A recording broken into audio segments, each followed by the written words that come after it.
All right, viewers, those are the headlines and our top focus. Israeli forces have commenced the first phase of withdrawal as thousands of displaced Palestinians are now returning to their homes in Khan Yunis and northern Gaza. Hamas is set to release the remaining Israeli hostages in exchange for the release of around 2,000 Palestinian prisoners from Israeli jails. Meanwhile, the United Nations is preparing to deliver large-scale humanitarian aid into Gaza with fuel and medical supplies expected to reach millions of civilians very soon. This in fact comes after US President Donald Trump mediated the ceasefire deal. He has said that he believes that the ceasefire will hold and has plans to travel to Egypt as well for signing ceremony early next week. Now, in the next phase, mediators will focus on the more complex issues, including Hamas's disarmament, Gaza's future governance, the presence of international government, and Israel's full troop withdrawal. Meanwhile, in Tel Aviv's Hostages Square, a father of an Israeli hostage has stated that his family awaits the call to reunite with their son at the Reem military base. He's also extended his gratitude to President Trump. Listen in. Arrived to the Hostages Square. We are very exciting, waiting for our son and for all the 48 hostages. Want to many thanks for President Trump. He did it. He and all the American teams. And want to thank the Israeli negotiation team. We didn't prepare nothing. We are going in the roads and waiting that they will call us to arrive to Reem and to meet our son. Mm-hmm. With us on the broadcast is Xavier Abu Eid, political analyst, joining us from Amman in Jordan. Thank you so much for taking our time and speaking to us on NewsX World.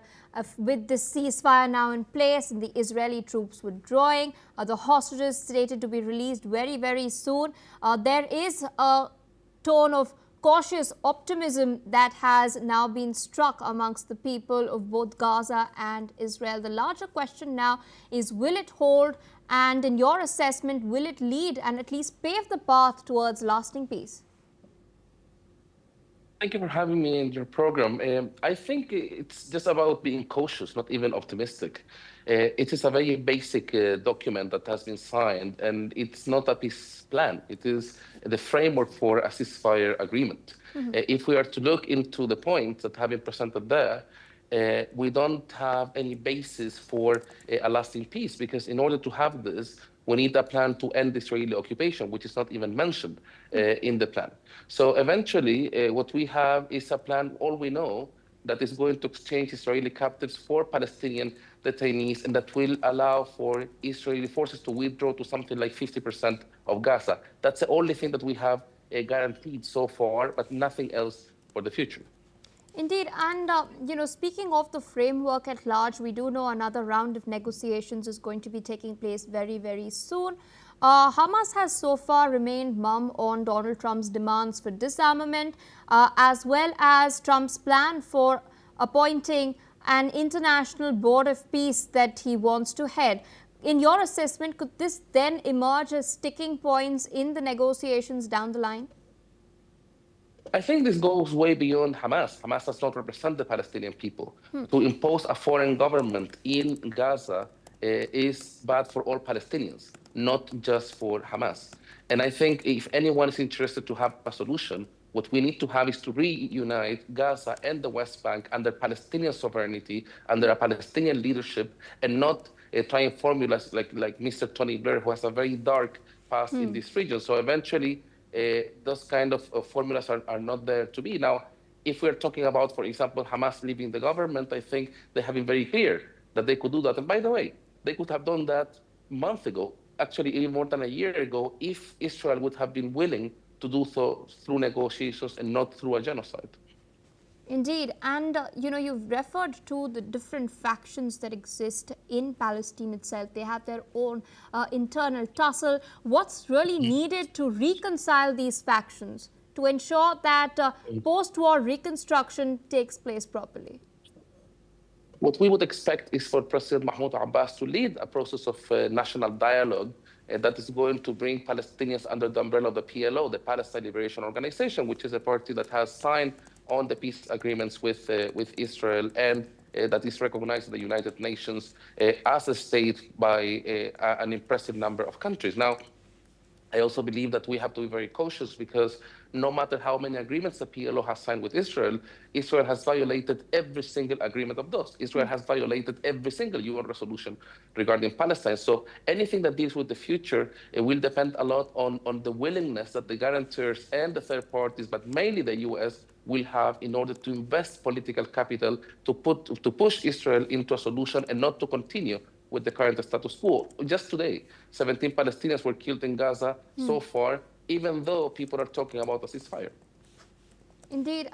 Meanwhile, humanitarian aid is set to flow more freely with the Rafah border crossing with Egypt reopening next week as well.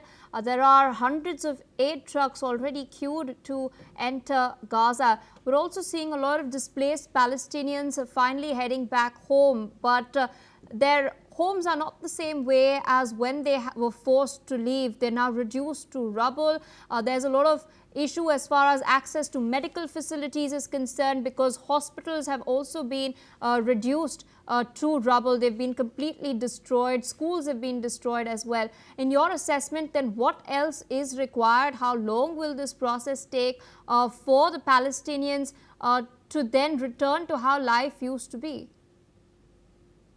It will be a tremendous process. And I think what's important from a strategic perspective is to be able to jump from a genocide to a political solution that ensures a two-state solution, which is the solution that the international community supports.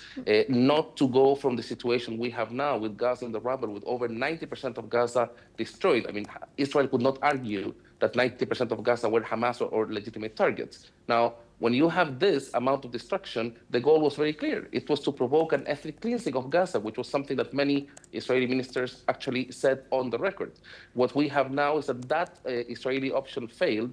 We have people going back, but as you have clarified, they are going back sometimes just to the rubble of their houses to put a tent over the rubble. So I think the idea or the need to rebuild Gaza should come first, in a way, of course, that it's conducive with Palestinian national interests. And just to conclude, I would say that it's very important for Palestinians to see that the international community will continue the pressure in order to turn this tremendous international solidarity into political action. What we need is a political solution. We don't need anymore to be treated just as a humanitarian issue. Absolutely. And speaking of a political solution, we've recently seen the Israelis trying to annex the West Bank. Trump has stated that he will not allow Netanyahu to do so. What do you think has spurred Trump's position regarding this? Because so far the US has been okay with what Israel has been doing. What could have possibly set off Trump to come out and make the statements and issue a very stern warning to Israel? I think surprisingly, Donald Trump is acting like the adult in the room for Israel and not for Palestine. Benjamin Netanyahu is an extremist who has destroyed the prospects of a peace process all over his political career. He has succeeded in doing that. And I think he kind of got drunk in the culture of impunity that he received and believed that he could do anything.